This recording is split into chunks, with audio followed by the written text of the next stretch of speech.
Universitas Mahasaraswati Denpasar menggelar ujian masuk penerimaan mahasiswa baru gelombang pertama di lingkungan kampus setempat.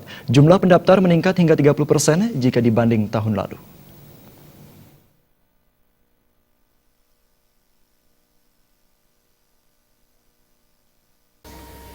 Rektor Unmas Denpasar, Made Sukamerta merasa bangga karena tahun ini kepercayaan masyarakat terhadap Unmas Denpasar mengalami peningkatan.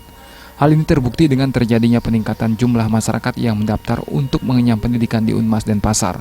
Tak tanggung-tanggung pada gelombang pertama saja telah terjadi lonjakan hingga 30% dibanding tahun lalu. Kondisi ini tentunya akan membuat semakin ketatnya persaingan antar peserta karena Unmas hanya akan menerima peserta dengan prestasi akademik terbaik. Input yang bagus akan menunjang proses pembelajaran sehingga outputnya dapat dipastikan akan baik pula.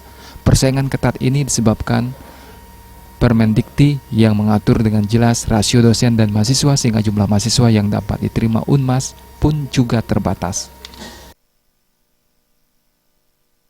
Mahasiswa yang kita terima harus disesuaikan dengan dosen yang kita punya, dengan dosen dan juga ruangan yang tersedia.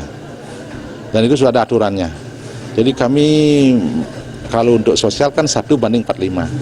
Kalau yang IPA 1:30. Sedangkan untuk kedokteran gigi 1:10, profesi 1:5. Nah begitu. Jadi kami taat dengan aturan itu. Karena dalam Permendikti nomor 44 tahun 2015 sudah diatur sejelas-jelasnya mengenai tridharma pendidikan tinggi itu, termasuk dalamnya itu rasio dosen dan mahasiswa. Oleh karena itu untuk tahun ini kami akan menerima mahasiswa sesuai dengan rasio dosen dan juga fasilitas ruangan yang kita miliki. Nah, oleh karena itulah akan terjadi persaingan yang ketat untuk yang kita terima. Karena sudah tentu kami menerima mahasiswa yang mempunyai prestasi akademik yang bagus. Gitu. Rata-rata fakultas di lingkungan Unmas mengalami peningkatan jumlah pendaftar, kecuali FKIP yang cenderung turun.